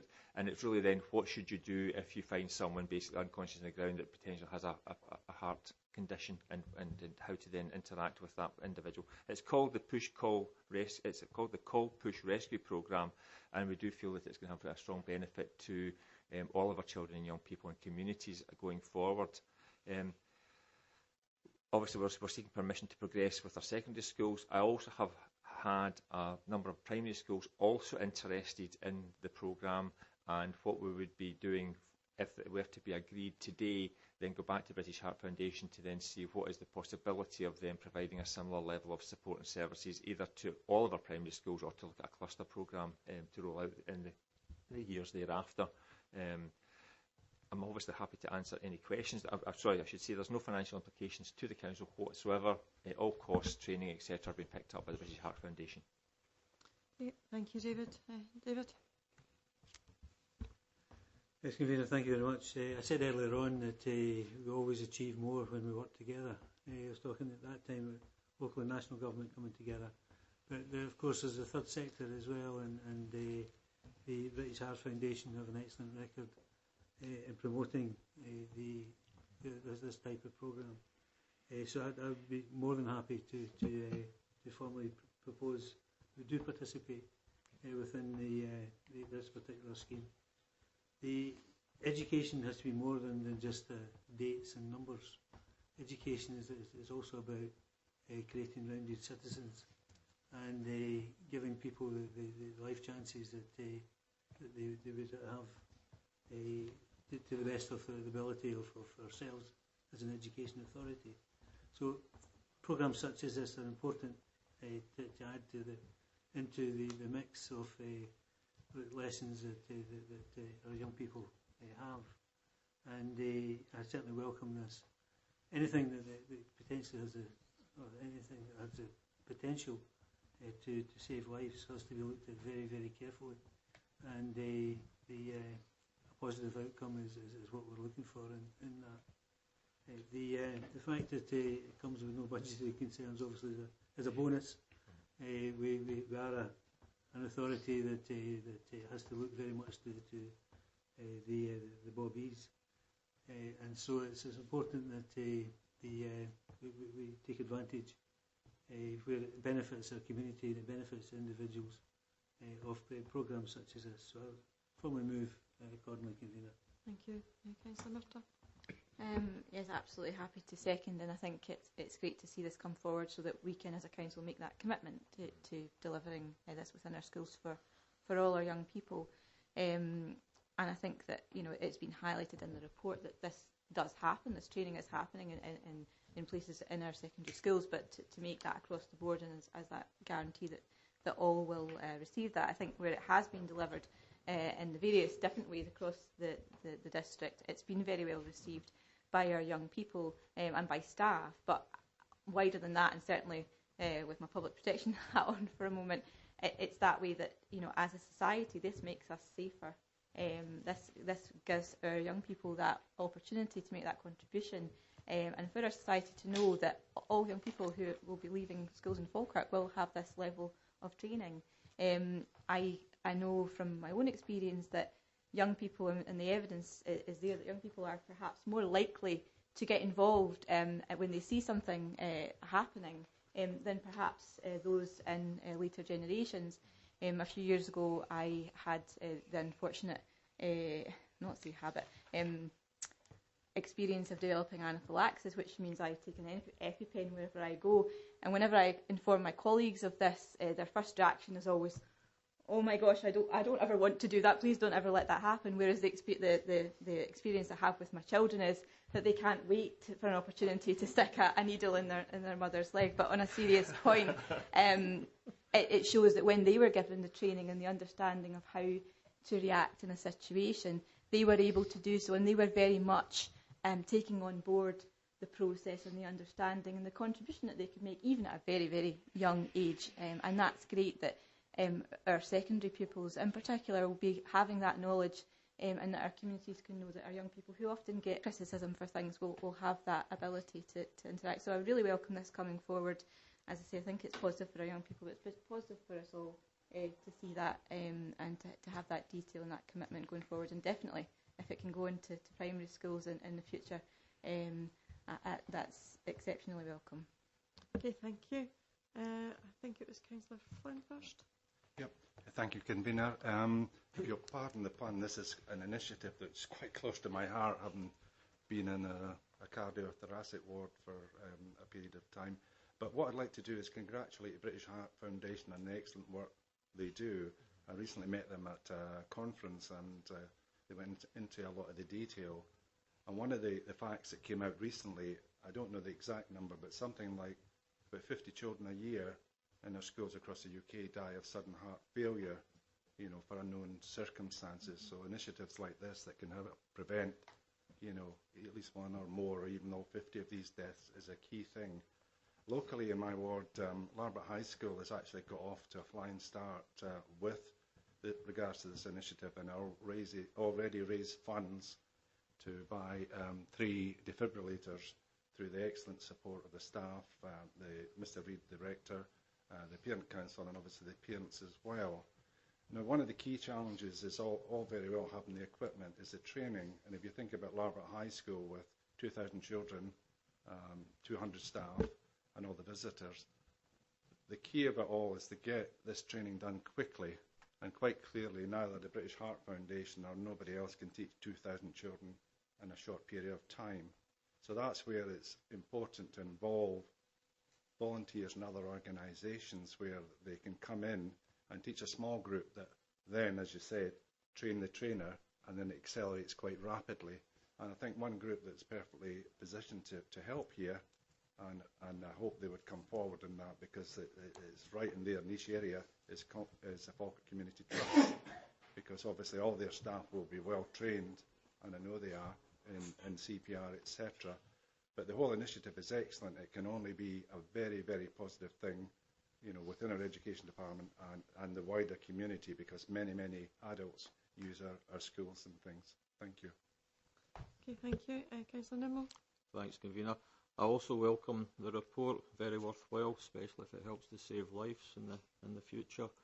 There's nothing contained in the report about defibs. Now, I know that there's a number of our high schools who actually have them currently, but not all of them. I was a bit concerned about who was trained in their use, whether it was just staff or whether it was maybe senior pupils involved in that as well. I know they don't work unless you actually need to have it. It doesn't work indiscriminately. Is there a plan to roll them out to all our high schools, or are we possibly going to include primary schools as well?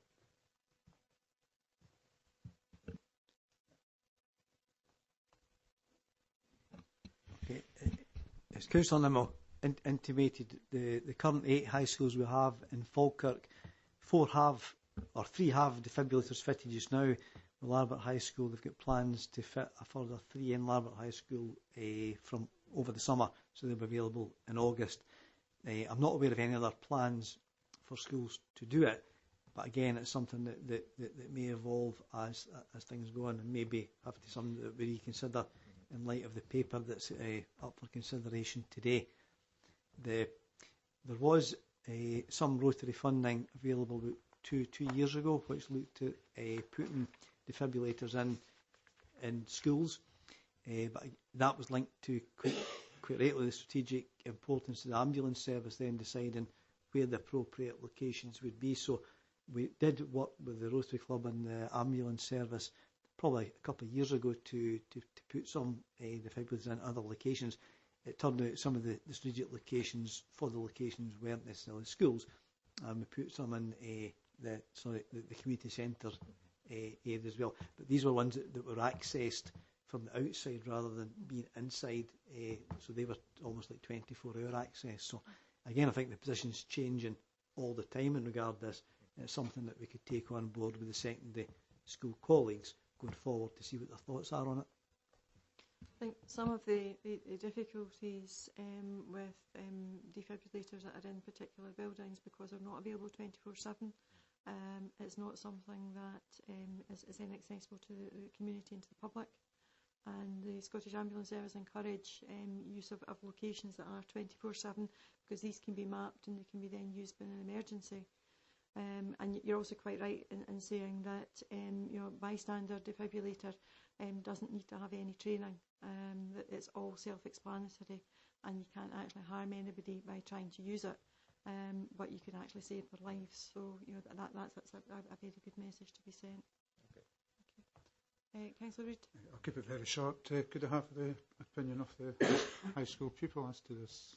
Sorry, you've been abandoned by your male colleague.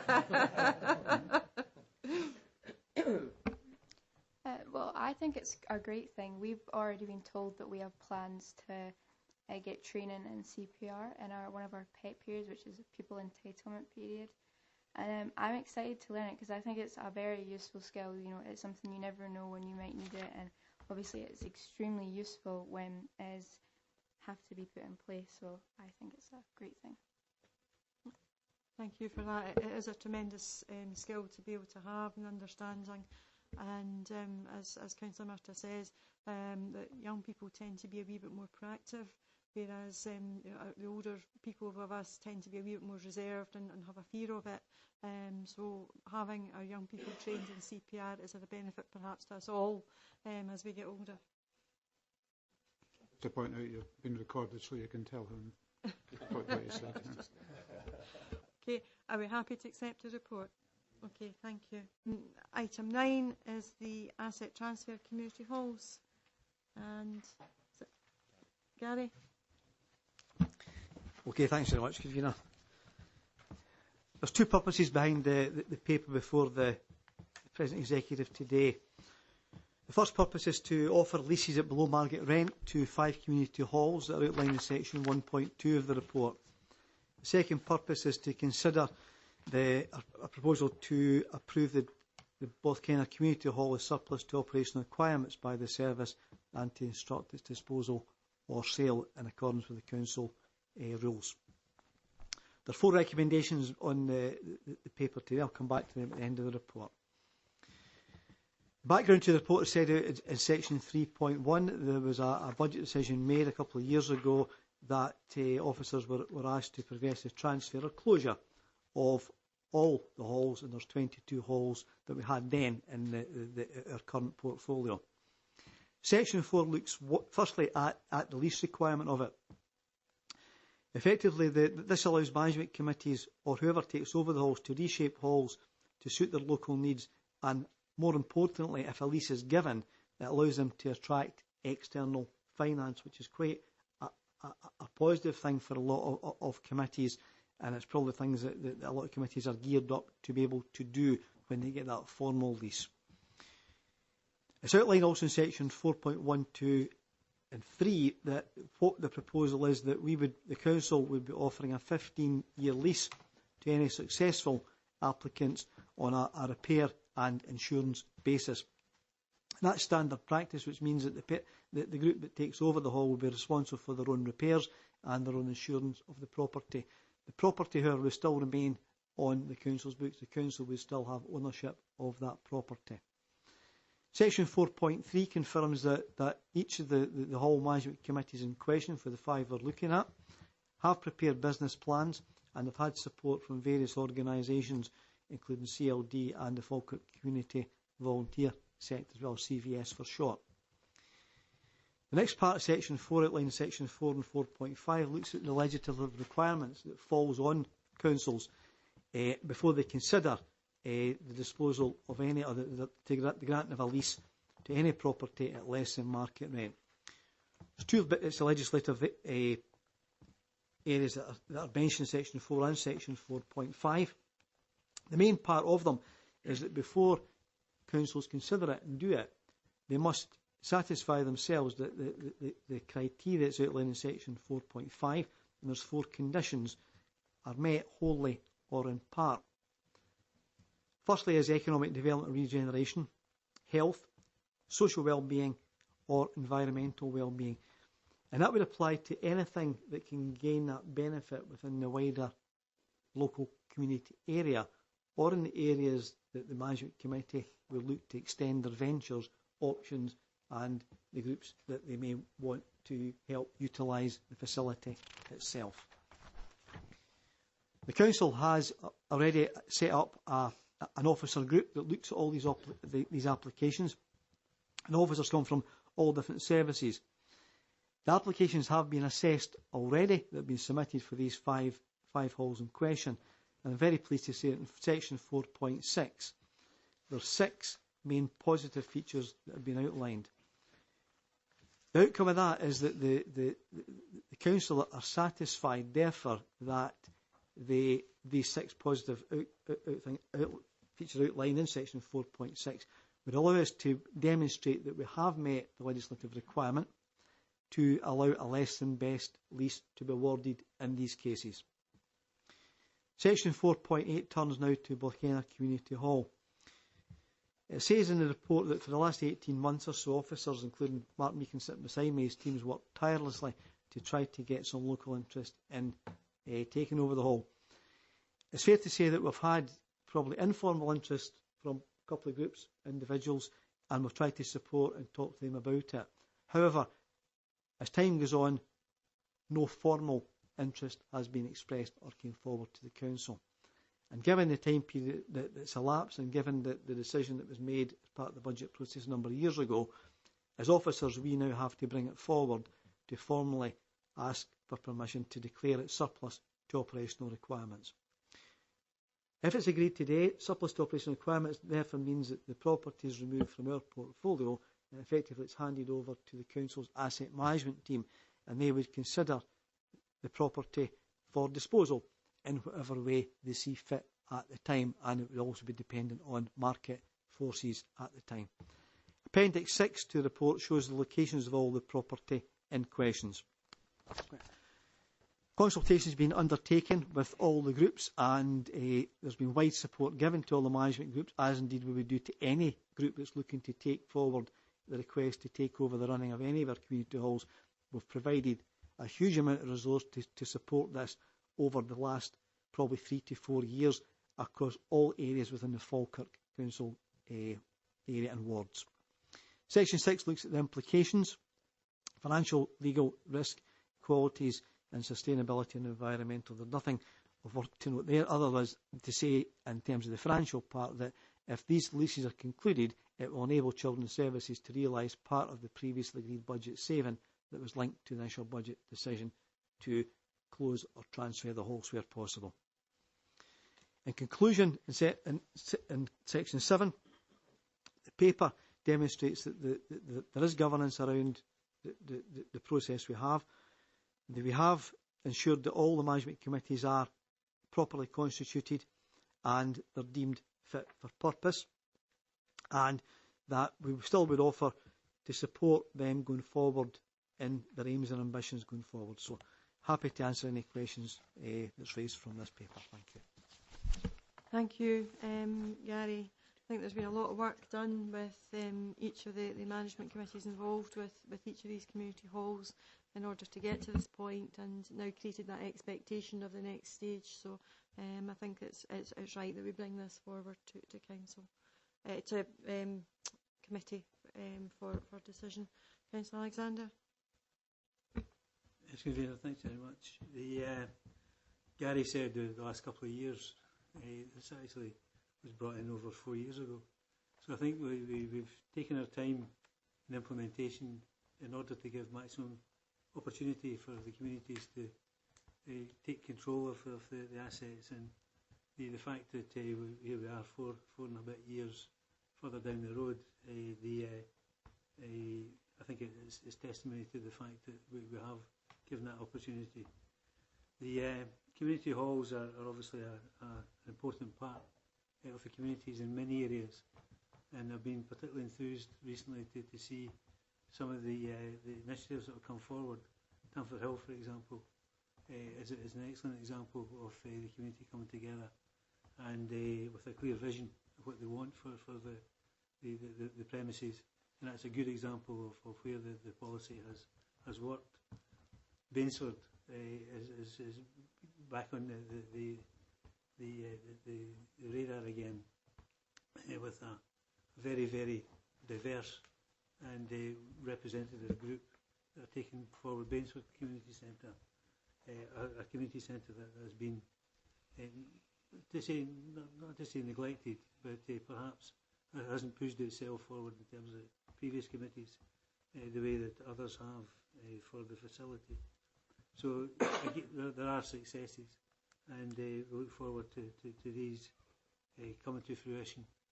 The proposals are straightforward, and I would move the recommendations contained within the page 58. Sorry. Page 88.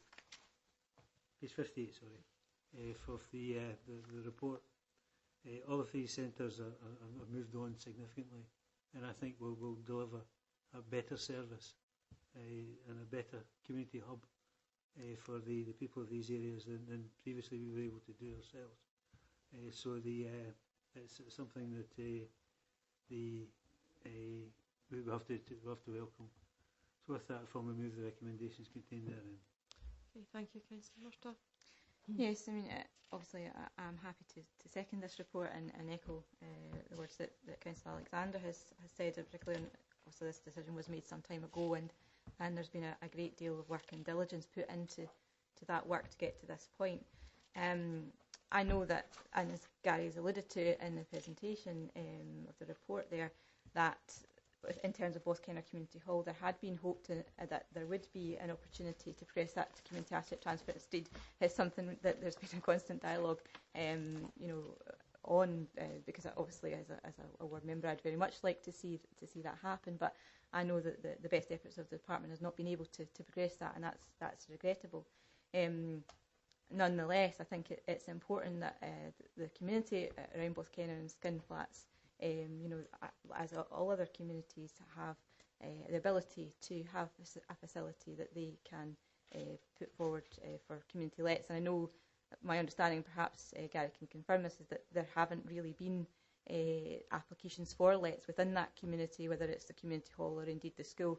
I run a monthly surgery there, which almost turns into a support meeting as well in different ways sometimes. But beyond myself, I don't think that there are many who have put in for those community lets. Nonetheless, I would quite like to confirm for the community that they will still have the ability. We know that Boskenner School is being mothballed, but they will still have the ability to access community lets. At the moment, within Boskenner Primary, I'm myself trying to develop a few different projects that perhaps could need some community facility there on a number of fronts, and I'd quite like to be able to confirm that position in terms of both what comes forward in general terms for the lets and what the community will have coming forward for that. Okay, thanks very much. As Councillor Murtagh said, it's an interesting question.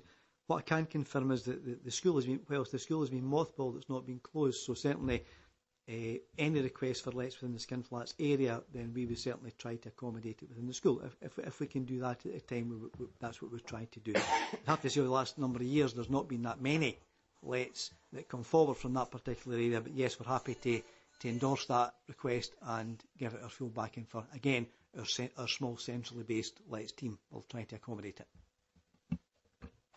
Thanks for that answer, Gary. I think community will be reassured from that. I certainly continue to intend at the moment to have my surgeries there. I'm slightly wanting to plug Labrador High School's Billy Elliot performance that's coming up just from the music that's just been heard, and tickets are available, but I didn't refrain from doing it. No, I didn't at all. But yeah, I think that's a welcome answer, and I look forward to future dialogue on that and seeing how we can progress those issues, and perhaps this will be a catalyst for the hall to attract some of their attention going forward. Thank you for that. Okay, Councillor Patrick. Yes, thank you, Convener. First of all, let me say that I'm delighted that after what indeed has been a few years, some of the halls, particularly Tamper Hill, I remember going with Gary on that one, and at that time seeing the enthusiasm that was there, and I'm glad to see it's come to fruition.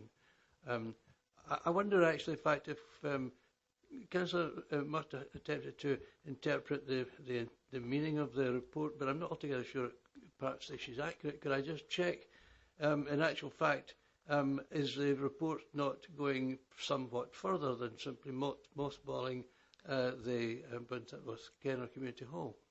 I think a wee bit of confusion there. I think Gary O'Callaghan clarify. Just to clarify, the report is indeed asking to declare Both Kenner Community Hall surplus to requirements. So effectively, that would effectively be taken forward by the council for closure or disposal. The question Councillor Murtagh alluded to was, would we still allow the school to be used? And the answer to that was yes. So if the let request come up, the hall would not be available because it would be pending disposal. But we would look to consider any local requests for lets and try to accommodate them in the school. School which has been mothballed. I think that's where the confusion. Councillor Nimmo. Thanks, Convener. Can I just start off by giving notice of a possible amendment regarding this? I have a couple of questions, and I'm sure my colleagues will probably have questions to ask as well. Can we get assurances that the 5 halls in question will be fit for purpose at the point of transfer, and that there will be council funding available to the community groups that take them over, even if it's just initially, so that they can carry things forward? External funding was mentioned, but it's certainly not guaranteed. They'll have to apply for that. But we do have concerns about the council funding side of things and whether that's going to be available. Okay, Gary, I think that there's a parachute payment. I think there are another thing. Firstly, to say that there is £100,000 in the capital programme that's set aside particularly for halls for this purpose. As was said throughout the process, I think Councillor Patrick said, and both Councillor Alexander, this has been going on for 4 years. I think I've been certainly getting greyed by it, and one of the reasons for that, for those members that are new, is that when the council first made the decision, it was very much on when the community asset transfer legislation was in its infancy.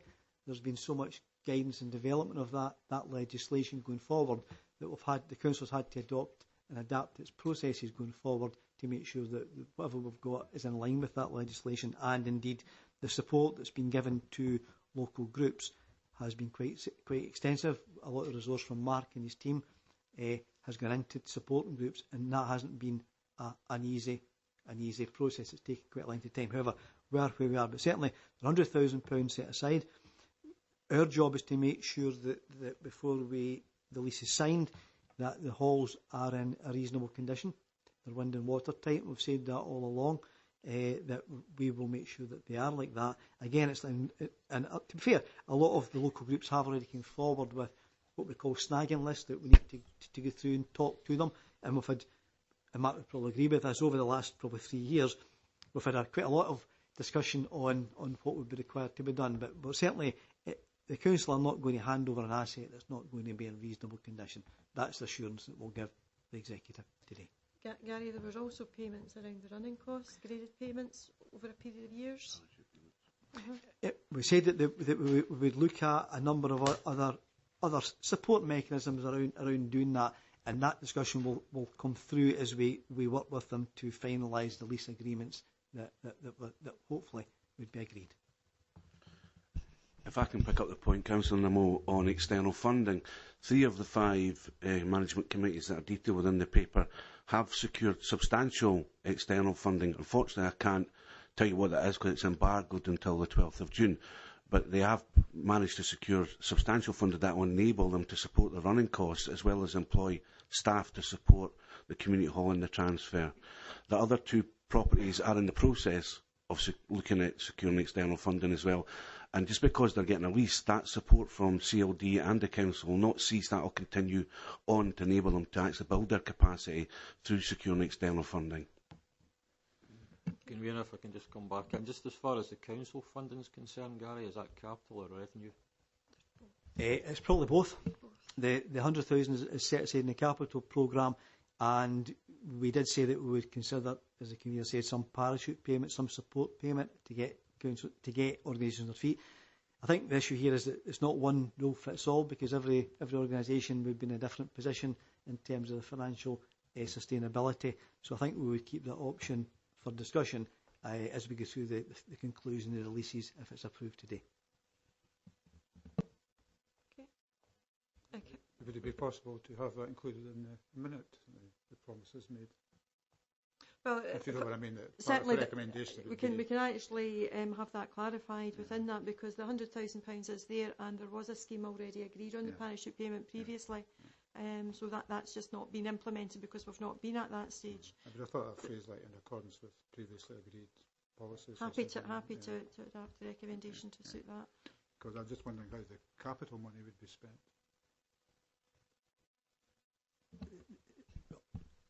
It's an old cliche, but the capital money has got to be spent on actually the improving the quality of the building, the fabric of the building, so it can't be spent on anything internal. It's got to be a tangible benefit.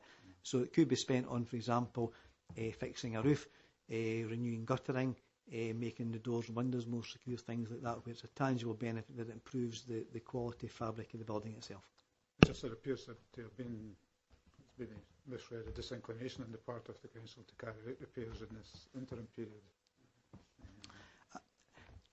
It's not a disinclination. I think, and this is the challenge we've got here, and I'll be up front. The challenge here is that sometimes if you do the work in advance, people will not come forward with a proposal to take the lease on, and there may be a perception that the council would continue to do that. So again, as officers, we were tasked to go out and try to transfer the halls, and if we can't transfer them, close them. And sometimes if we do the work, that incentive for groups to take on board that willingness locally to take the hall over would be lost if we had done all the work in advance. So what we've said to them all is, once we're concluding the lease, we'll sit down and do the snagging list, we'll work out what we were required to do, we'll sign it off. We'll not be hard to deal with, we've been quite fair, and we'll be fair with all along with the process. There's been consistent messages going out, and we'll continue with that. I'm sure I speak on behalf of my other Labour colleagues and being reassured if we get something minuted to that. Oh, we're happy to include that, because that is there. We don't want to hold up things. Okay. Convener, I think just based on that, we're happy with the responses from officers. We won't have an amendment coming forward. Okay, thank you. Councillor Colley. I obviously Banknote Community Hall, it's been an ongoing the ongoing saga, and aware there's been a great deal of work on from the community council and those involved who are trying to progress that, and it's been very, very positive. I think what's been very positive particularly, and that's what I wanted to put on record, has been the work of the CLD, so Mark and his team, the really good support that is given to every committee or group that's interested in taking on a hall. So I just wanted to say thank you for that. Gavina, can I just very quickly add to say we welcome that, and Mark's been really good with the CLD team. Tom Wally's listening today. He's the one that's been appointed from CLD to help. His main role is to support groups take this forward. And again, I can't stress the amount of resource that's gone into this over the last 4 years, the number of meetings that we've attended. It's in excess of 50 probably, trying to support local groups. And I suppose that this is the proof in the pudding that finally we've got there. We have some tangible benefits in front of members, and we welcome that comment. Okay, thank you. Therefore, are we happy to accept the report with the addition of the narrative about the support package, financial support package? Okay, thank you. Okay, we come to our final item that is a non-education function, but is managed within the service, is around the renaming of the Criminal Justice Service. Ali. Thanks, Convener. Good morning, folks. I have a relatively short paper for you. I'll take it through. It's to do with the renaming of the Criminal Justice Service to Justice Service. If I can refer you to the report, you'll see that under section 3.1, we have a little bit of background highlighting the introduction of the Community Justice Scotland Act 2016 and the implementation of the National Strategies for Community Justice, which sets out the background to today's paper. In section 3.2, the national strategy in particular made reference to the use of language when we're talking about service users involved with justice services, and particularly the use to stop us using what could be seen as pejorative terms to stigmatise people who are already marginalised by society through the very nature of their involvement with justice services. In section 3.3, we highlight that community justice partnerships across Scotland are already making a move away from the use of the word criminal within the title of their justice services. In section 4, we're asking that Falkirk Council adopt the recommendation to use the title of justice service in terms of referring to the title of the service. We feel that this would be a more progressive approach and would meet the needs of fitting with the vision of the strategies for justice. In terms of section 5 and consultation, we consulted with the Chief Social Work Officer, we consulted with the Children's Services Senior Leadership Team, our Justice Services Management Team, and Councillor Murtagh, who's a portfolio holder for public protection. On a wider scale, discussion with other local authorities has indicated that a number of them have already made the move, and it's also the expectation of Community Justice Scotland, as detailed previously in the report, that supports the request to rename the service. Under 5.2, we've highlighted that service users were not directly consulted because we did not feel that any of our service users would object to dropping the word criminal from the title of the service. What I would say on the back of that is when the Community Justice Outcome Improvement Plan was introduced for Falkirk, a lot of consultation was actually done at that stage. And one of the things that came across, and it's detailed in the Community Justice Outcomes Plan, was that service users feel very stigmatised by the use of terms referring to them as offenders, ex-offenders, as criminals. It's not helpful for them in moving forward and reintegrating into society. In terms of financial implications, the only costs we'd be looking at would be associated with changing our letter-headed paper, which is done internally through the printing team, and also in terms of one sign at the front of Brockville that would have to be replaced. In terms of resources, I only have one post type within the service that has the title criminal, the word criminal within the title. That's an easy change within HR. It does not affect the role or remit of the workers in that post. There are no legal or risk implications with this paper, the request to rename. And in terms of conclusions, rather, I would ask that committee would support our request to rename our service to Justice Services. Thank you. Thank you, Ali. But I think this is just demonstrating that how society has changed and moving forward. Councillor Murtagh? Yes, and I'm really, really pleased to bring this report forward today, and to have Ali here to have that opportunity, which doesn't often come, to discuss the excellent and essential work that our justice teams do over at Brockville and beyond. We've obviously just changed the name of the Education Executive itself, and it would have been maybe a bit of a mouthful to add justice in there, but it's still something which is incredibly important for our entire society. And obviously, as we've heard, that there's certainly support within the service itself for making this change, which is being made across Scotland. I suppose, on one hand, you think, well, there's that age-old question, what's in a name that which we call a rose by any other name would smell as sweet. But if only it were that simple. We know that stigma and names they can very much wound us all, but they're also very difficult to shake.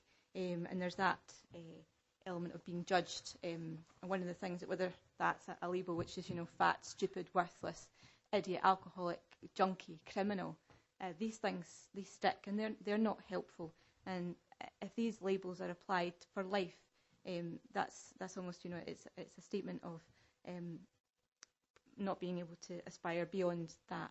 And that's something that, as a society, we want to change. We don't want to have a system which prevents people from climbing out of the situation which they've found themselves in. And that's what Ali's team, in its many forms, try to overcome on our behalf as a local authority. And the aim of everyone working in our justice partnerships is ultimately to reduce future victims of crime, and to have less offending and less re-offending, and ultimately make Falkirk and obviously Scotland a safer place. And removing the word criminal, nobody should be under any illusions. There's absolutely no doubt that our justice system must be swift, reliable and visible in terms of the way that it deals with crime, but it also has to be fair and balanced. Those who commit crime must pay their debts to society, but we do ourselves no favours if our approach to justice simply starts a cycle which is difficult for those to break. We know that crime hurts us all, and we want to have a justice system which focuses on reducing offending and creating less victims, but it must tackle the breaking of those damaging cycles which harm not just those within the service in terms of what we currently look at as criminals and offenders, but those vulnerable people who are around those accessing the service, and puts them on a pathway towards further criminality. There's been a lot of progress in recent years in understanding, particularly moving away from shorter sentences, but we've got a lot more to do. And Criminal Justice Scotland are very much leading the way on changing the conversation and changing attitudes. As the convener says, we've moved a long way, and we have to increase understanding of methods within our justice system, and particularly around the idea of smart justice and reframing what we do. But as much as Community Justice Scotland as an overall body are taking that leadership, we too have to take that leadership as a local authority and send that message and have those conversations within our communities also. So I would recommend to members to go and familiarise yourself that there's a lot of good material on Community Justice Scotland's website. They've got some YouTube videos, and part of me thought, it'd be great to have them here today, but actually I would probably just get quite emotional watching some of the stories from some of those who are involved in those second chance videos. But in those videos, the offenders who've gone through the justice system talk about their mistakes and talk about their positive experiences and how they recognise the debt that they have to pay to society, but how important it's been for them to move on within the services. And it's very, very welcome that they're being engaged within Community Justice Scotland, but within our services, and consulted with in the overall national strategy. And this is one of the things that they are telling us, that that stigmatisation and that permanent labelling of being a criminal isn't helpful. It's also not often accurate, and that those we see as coming through the service are sometimes diverted from actually entering the criminal justice element, and we need to reflect that in what we do. These people are trying to turn their lives around in many cases, and it's important that we give them every reason and every help to do so. So once again, I'd like to praise the prominent role that the department are playing, and some of the excellence of models that Falkirk is leading in when it comes to the Safe and Together approach, when it comes to Caledonia, and able to put out to the rest of the country. Councillor Murdoch, can I ask you to wind up? Certainly, it's just that passion that comes across. I think not being able to come to this table, it's so great to be able to actually showcase some of the work that they do. So I'd ask the committee to agree. It's a very, very simple change, and to join in taking those conversations forward, and also to commend Ali for the work that they're doing in their service. Thank you. Councillor Crawley. All of that. I just want to second that. I think it's a positive move forward. Thank you. Councillor Flynn. Yes, there's a few points I'd like to make. First of all, we all know that the range of crimes range from low-level crime up to things like murder, rape, etc. So with this report, we're categorising them all as the same and saying, let's remove the word crime from it, Now, there's no mention that I can remember in the consultation with the victims of crime. In my family over the years, I think we've had 5 instances of crime, and the impact on my family has been huge. So it's not just one person that's impacted by crime. It's often many, many people in a family or a group of people, or in a village or something. The other thing I would say as well is that I have every sympathy for somebody that commits a low-level crime, a one-off, accidentally or whatever, but they get committed to, they go back to society and they don't re-offend. But as we all know, or might not know, many, many of the crimes are committed by persistent offenders, people that habitually go on to destroy other people's lives. And by removing the word criminal from it, I think is a disgrace. It's a reflection of the soft-touch justice system that the Scottish Government is implementing. Would they then, as a next step, suggest that instead of calling CID, just let's call it ID. The ID department is investigating a crime. You know, that's the next step. The other thing that concerns me is when I look back at some of the emails, folk at council or some people in it have already preempted any decision from this executive, because the criminal justice unpaid work team is now the unpaid work team already in the system. Now, unpaid work for me is volunteers. Many, many charities volunteer work, and we are now categorising these individuals with volunteers out there. The other thing is in titles, Ali Walls was the Criminal Justice Service Manager, and yet when I look up the directory today, he's now the Service Manager. So we've already preempted a decision made by this executive. And to me, that's quite disgraceful. As far as I'm concerned, the word criminal, if you don't want it tagged to your name, don't commit a crime. Quite simple. And as far as stigmatisation, this is a forgiving society. If people do not reoffend, people quite quickly forget that anybody committed a low-level crime, a one of or a two of. But why should we forget people that persistently commit crimes across our society? You know, people that we've heard mentioned in many, many meetings that are destroying streets and societies and groups and individuals. I don't think we should. I think the title should remain the same, Criminal Justice System, and that's it. Thank you. Ali, would you like to respond to any of that? Yes, thank you. I'm Ali Walls. I'm actually a female. Yes, thank you. In terms of my title of Service Manager, that's always been my title. That was the title that is laid down by HR, so I haven't changed it in any way. All the service managers have the title of Service Manager.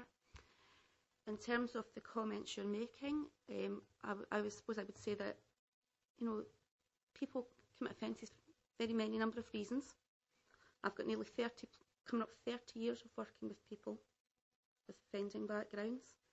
Some of the stories and some of the ways into that are heartbreaking. You're absolutely correct in saying, however, though that we do have persistent offenders, our job in Justice Services is to support those individuals, to make this a safer place, to help them, to reduce the likelihood of any further offending in the future, and support the families, the victims, as much as we can within the Justice Services. What I would also say is that these people are members of our society. They're members of your individual wards. They're your constituents too, along with everybody else. We cannot, as a society, continue to marginalise, stigmatise members of our own society who have made mistakes. There is a national move, I don't agree, that is making justice softer. In many ways, it's making justice smarter. It's making justice more inclusive. There's a more community-based approach, hence the introduction of the community justice legislation back in 2016. We would have to have a very good reason not to rebrand, given that is the national strategy and the vision. It doesn't take away from the fact that we are delivering justice in line with the court's requirements, in line with requirements of our communities. In terms of our unpaid work service, it's always been called our unpaid work service. It's never been called the Criminal Justice Unpaid Work Service, to my knowledge, in the Falkirk area. So there is no change there. In fact, the change is that we have the Community Payback team, because the Community Payback legislation was introduced in 2010, which heralded the introduction of the Community Payback orders. So I take on board what you're saying, Councillor. I understand your concerns. I too have been a victim of crime in the past. However, that doesn't deflect me or deter me from working with the individuals within my service who I view as individuals in need of our help, support and understanding. Because if we are to work together to make this a safer place, we need to do so and include people who have, for want of a better way of putting it, committed offences and made some mistakes in their life. We need to be inclusive of these members of our society. Thank you. Okay, thank you, Ali. Jim, could I just come back on that? Thank you, Ali. Sorry for not recognising you there, but my hearing aids sometimes don't work. They tune into the appropriate conversations. The title Service Manager, yes, you have, but I've got an email here from the 18th of October, and your title was Criminal Justice Service Manager, so it has changed. The unpaid work team, yes, it was changed earlier this year, but the previous title was Criminal Justice Unpaid Work Team, so it has changed. But thank you for your other comments. Are you proposing an amendment, Councillor Flynn? Yes,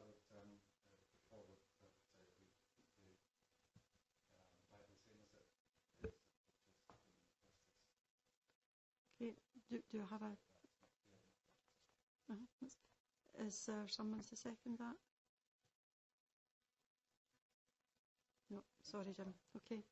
But yes, thank you for that, Ali. That was a good, fulsome answer. And there's a tremendous amount of work done within the section, within the justice section, and it has evolved over the years. And Falkirk does have a very good reputation, which I'm sure that my colleague Councillor Alexander, as the deputy of the Forth Valley Justice Service, would be able to testify to. And we wish you to continue with the work that you're doing within that area. Okay, that brings us to a conclusion. Can I thank everybody for the attendance this morning? Thank you.